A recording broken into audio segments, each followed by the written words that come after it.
Hello and welcome to the Next Generation series. My name is Ben Mafreshuk, and I'm a teacher and the social media manager at the Fernando Poem Community Arts Center. Through this video series, we're going to take a look and get to know the people and the young artists that make the Poem Center what it is. Today I'm joined here with Chris Adamiji, a phenomenal saxophone player in our senior jazz band. Chris, how are you? I'm doing well. How are you, Ben? I'm doing so good. Thank you so much for being here. It's a pleasure to get to speak with you today. I want to start off, tell me a little bit about how it's been being back at school this week. It's been a long time. Honestly, being back at school has felt really good. We actually had some construction over the summer, which finished in the fall. We went back towards the end of our 11th grade, my 11th grade year, the last 2 months, so we got to see some of the construction, but it looks amazing. We have a new cafeteria. Just the new space and the new scene makes it feel so good.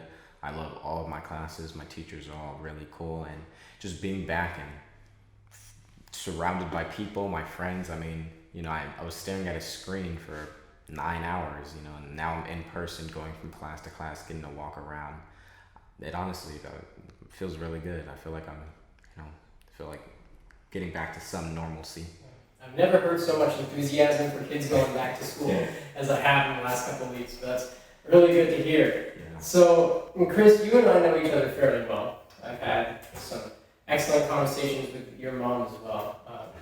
You're a busy kid, all right? With some of the accomplishments, for those who do not know Chris quite as well as others are, you are not only at one of the best high schools in California, from my understanding, you are also working through college, which you have been attending since the 7th grade, is that right? Yeah, 7th grade, working towards your associate's degree? Yes, in music. In music, yeah. You speak Mandarin? I do speak, 我会说中文一点儿, yeah, just a little bit. Fluently or not quite? I still have to delve more into the culture. There's some things, I have a very traditional, formal way of speaking, whereas, the way they currently speak, it's a lot more modernized, so I won't be able to keep up as much. So I definitely have to, get more into the culture of the language rather than just the language itself. I'm getting there. Mm-hmm. So you kind of recognize that, language is not just grammar. Yeah, it's not just you. Just because you have a huge, the vocabulary definitely helps, but it's not enough. What tips do you have for people out there who are trying to learn a new language? Honestly, Chinese is a snowball language. That's what I like to refer to it as. Because once you learn one word, here I'll just give a common example. The word library, which is tu shu guan, which are 3 individual characters, but when broken up, they each have their own meaning. Tu meaning paintings or art, shu meaning books, and then guan meaning building. So art, book, building, library. It makes some sense, but you could take those individual words and use them somewhere else, and then now you already, because you know tu shu guan, if you see those words somewhere else, you I see shu here, that's probably talking about a book. So you can just use those, and it's just like a puzzle piece connecting together. But it's a snowball language because the more characters you have, the more characters you know. I'm not sure if I'm really explaining it right, but the sheer amount of excitement that I see on your face as you speak about the structure of this language is really impressive. Yeah. I would just say, if I had a general tip, I'd just say keep going, don't stop, because it does get easier. It's real. If you stop and if you try to go further than what you're actually at, it's not going to work out. Just make sure you take it time at a time, and it builds up. The more you know, the more you know. Yeah, I guess that's very insightful. I like that. So English and Mandarin, are those the only 2 languages running around your head, or are there? Yeah, those are the only 2. I took ASL, sign language, but that was a while ago, and I haven't really kept with it. And what a slacker, hey? Wow. And yeah, so I also know that you're obviously a great musician. You've been, from my understanding, you've been studying the poem for a very long time. Yeah, I met him when I was about 7 years old. Actually, I started music when I was around 5, and I met Pullum 2 years later. I've been playing bass at the time, and it's quite funny. He was like one of the directors at the music program I was at. This was long before this building was even constructed or even thought about, but maybe not thought about. But he had walked into my class one day, scanned the room, and said, "You," and pointed at me. And I got up, went with him, and I was taken to his room, and I was the bass player for this little band he put together, and we ended up performing at Catalina Bar and Grill not too long after that. And how old were you there? I was 7 years old. So 7 years old. It was my Already first at the Catalina. Wow. yeah, it was quite an experience, and here I am now. So. Yeah. Why the saxophone? Honestly, I have to give credit to an amazing saxophonist named Ronnie Hurd. Because previously, before the saxophone, I had actually been a trumpet lover. Trumpet was my first horn. And I was loving it. Honestly, I was like, I'm going to be an amazing trumpet player. I was listening to like a bunch of Miles Davis and all this. And I was like, trumpet is for me. And my mom was like, but the saxophone. And I was like, no, trumpet. And she had really been trying to convince me to play saxophone for quite some time. And I just wasn't going with it because I just love the trumpet. And one day I showed up to a performance. I believe it was a musical. It was like Frozen, but while everyone's coming in, the band was playing. And Ronnie Hurd, I heard one of them solos, and whew, I was taken away. I believe that very week I went to my music program and I told them I want to play the saxophone. Give me a tenor. And yeah. Wow. Ronnie Hurd, for those of you who do not know, is a tenor saxophone player in our senior band. We hope to have him in Chris's chair in the next couple of weeks, I'm quite sure. But yeah, that is so it sounds like you got inspired by the people who were just kind of playing with you in the same group. Yeah, and I think it's great that every Tuesday and Thursday I get to sit next to the guy that inspired me to play the instrument. I'm sitting next to him playing the instrument he inspired me to play. And I think that's just very powerful. I don't think he knows even. I don't know if I've told him or not, but I think about it sometimes. I sit next to him, I look at him, I'm like man. He's gonna know now, and he's never gonna let you forget. Yeah. But I can't say he necessarily made the right choice as a brass player. A little sad that he gave up. Yeah, I'm planning on going back. I want to get into flute next. That's actually been one instrument I want to kind of double saxophone flute. It's a nice pair, but probably after flute, I think about the trumpet. I definitely still think about it, and I'm like, all I need is a mouthpiece. Yeah, the flute is hard though. Have you ever played it? I have not. I have definitely heard. I've tried to play. I've attempted, and I had a little bit of sound come out, but I don't think I fully had the understanding of how it flows. How the air is supposed to flow through the horn. So that's my worst instrument. I'm gonna go on the record right now and tell everybody I'm a terrible flute player. Never pay me to play flute at a gig. Yeah. But yeah, so you've talked a little bit already about your inspirations as an artist and as a musician. Could you elaborate a little bit on that? Who else have you listened to, that has really made you think, give you inspiration? Yeah.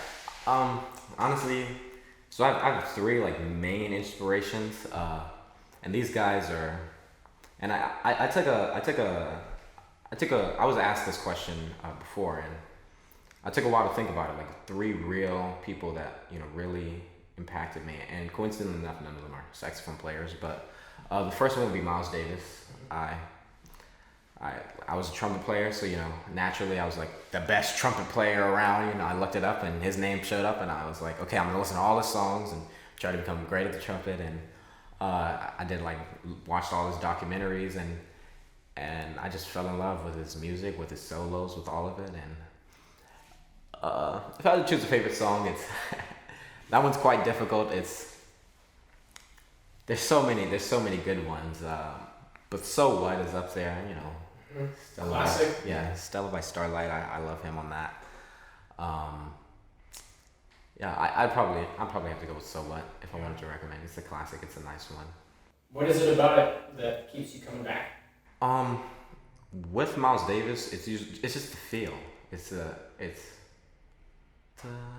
you know, just that it's just the feel and the if you listen to it, when I listen to music, you know, it's like, you know, words coming to me. So it's the subtleness of the music, you know, the way it comes to you. It's just it's a mood. So what doesn't have words though? So what do you mean by like words come to you?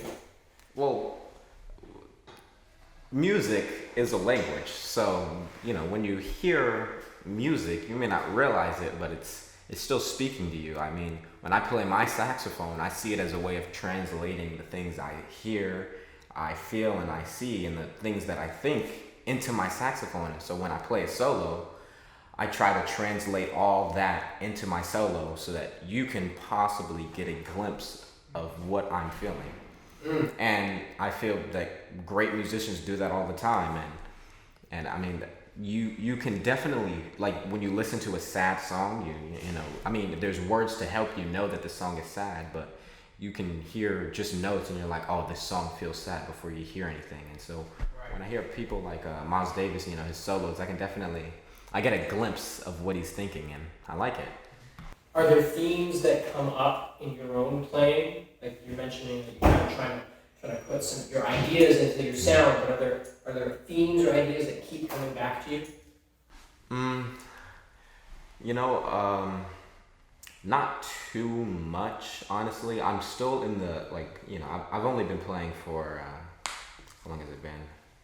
It's been about 4.5, almost 5 years now, I think. So I'm still in this developmental stage of figuring out my sound, like my ultimate sound, you know. But I say there are some things that like that I'll hear myself play more than once, where it's like, oh, I like the way that sound. But a lot of the stuff I translate is kind of like what I'm thinking at the time. So like how the song is. If it's like a funk song, then my solo might be more excited. If it's like a ballad or a slow song,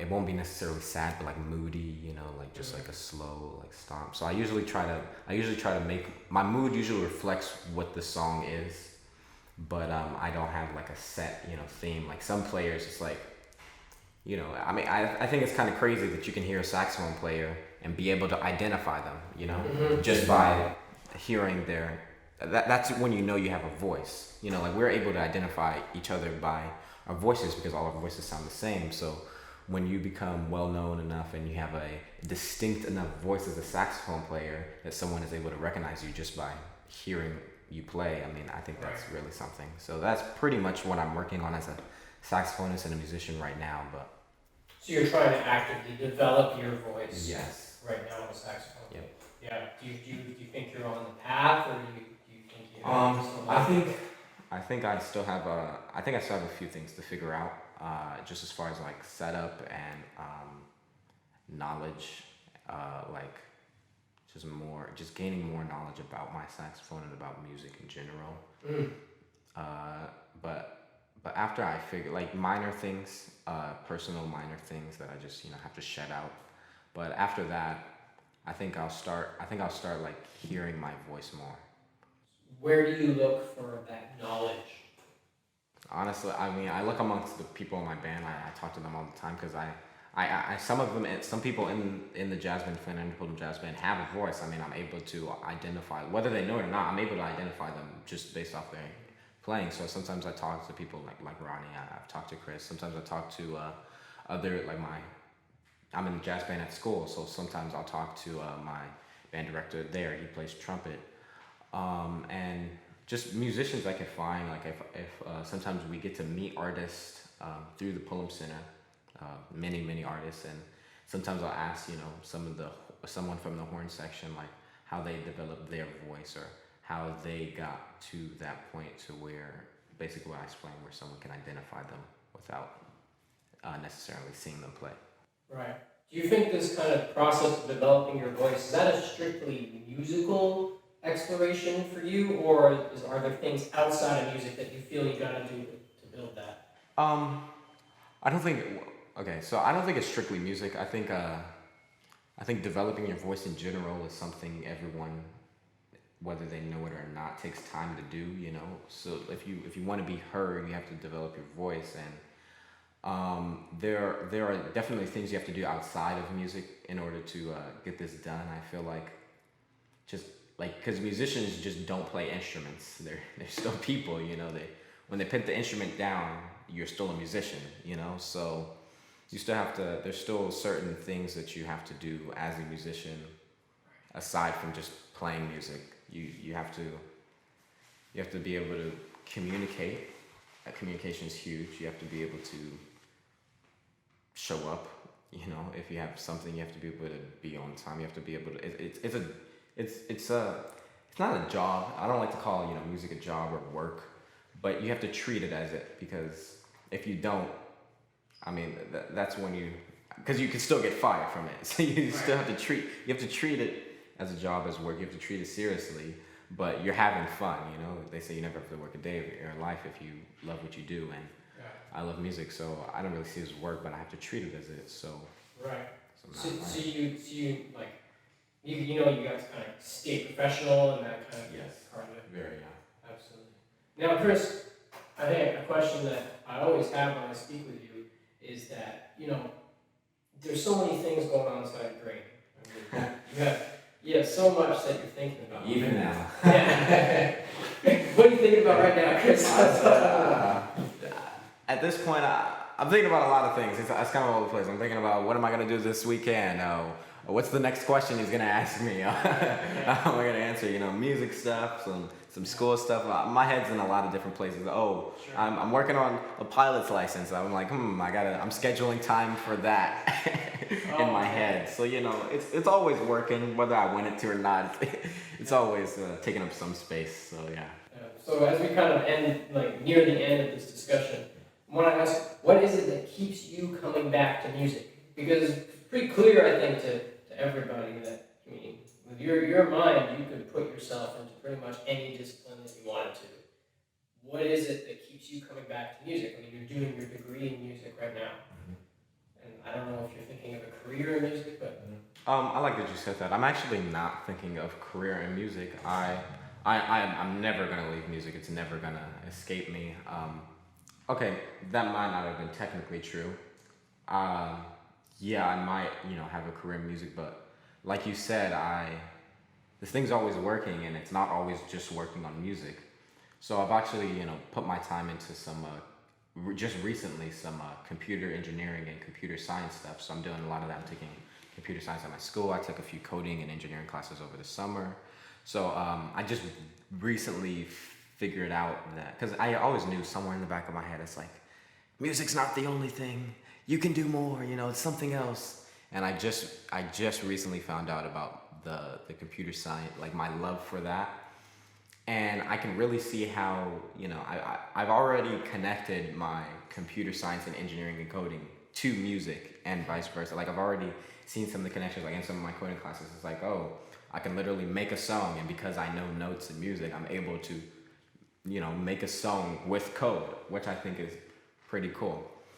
But no, I'm definitely gonna continue to do music. I definitely see myself, I definitely see myself calling myself a musician for life.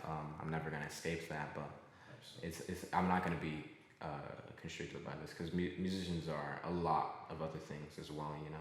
Mm-hmm. Absolutely. I believe. Places like JPL and some of them, they're hiring musicians because they need they're hiring mathematicians that are also musicians, because they know that musicians think differently. they because they have to look at notes with dots on them and translate it into sound. So just that action itself is pretty. Yeah, absolutely, and you need that creative mindset. Yeah, and as a musician, I feel like you have to have that. Yeah. 2 final questions for you. Yeah. What's one thing you've learned recently that you thought is really cool, and that you think other people need to know about? Wow, that is a tough one. Something I've learned pretty recently that I think is really cool. Something you can explain in less than a minute. In less than a minute?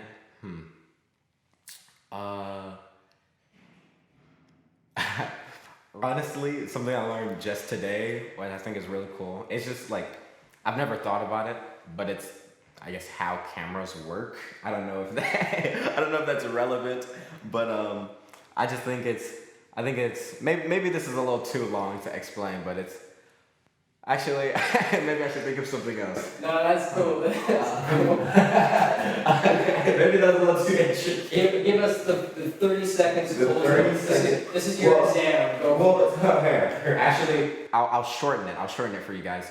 I think something that I feel is super interesting was the difference between a pinhole camera and a regular like lens camera. I don't know if you guys know what a pinhole camera is, but it's basically just a Nobody knows it. It's just a camera with literally the hole is the size of a pinhole, and you can do it like literally in a shoebox, and you just have to have film set up, and then you do like a flash, and it receives the light from out of the pinhole, and it'll print it onto the film, and you have a picture. I mean, that's how that works, and it's not too different than a camera. But one of the main differences between a pinhole camera and a regular camera that I found like really amazing is that a pinhole camera, well, a regular camera, has zoom and all this other stuff, and it receives a lot more information, light. But pinhole camera actually has infinite field of depth, meaning that if the pinhole camera was set up right here, and there was a piece of paper right here, and say there was the Eiffel Tower in the background, it would be able to capture the Eiffel Tower in focus with the words on the paper legible to read. So yeah, I know that's pretty crazy. I was like infinite field of depth. I was like, wow, that's and normal cameras cannot do that. Honestly, some of the most advanced cameras nowadays, they build some that try to have infinite field of depth, but it's like it does a lot. It takes like 50 hours to take one picture. Yeah, so, right. But honestly, I think that was like probably one of the coolest things I've learned just today. And our last question, Chris. Yes. What are 3 songs that people need to be listening to? Oh yes, I forgot to say my 2 other artists. So I'll say the 2. So one song would be "So What" by Miles Davis. That was one. But my 2 other artists, and I'll say the songs, or I'll say the songs with the artists. But "Moanin'" by by Charles Mingus. Charles Mingus, I love Charles Mingus, and when I heard "Moanin'," just oh my god, just the sounds, yeah, man, that Barry saxophone. If you guys haven't heard it, you have to listen to "Moanin'" by Charles Mingus. And the last one this is actually the first song I learned on the bass from Pullum, "Chameleon" by Herbie Hancock. That one. Chameleon by Herbie. Yeah, that's probably it's a classic, and it just has a special connection because it was the first song we performed. It was the first song I learned, and it was I believe it was the last song we performed. Like I went out with it, and actually, at the performance, it was funny because it was the last song we performed, and he ended up like cutting everyone off but me, and then they all walk off stage, and it's just me playing do do do do do, and it's just like I'm just sitting there, and I'm just like the only one, and it's like. It was pretty cool, and then I'm just a 7-year-old kid. I'm like, why am I the only one playing? I'm like, but it was definitely it was cool. It was amazing. But yeah, Chameleon, "Moanin'," and "So What." Very cool. There you have it, folks. Those are the songs that you need to put on your playlist right away. Yeah. Chris, Adenergy, thank you so much for being here. This was a pleasure, and we'll see you soon.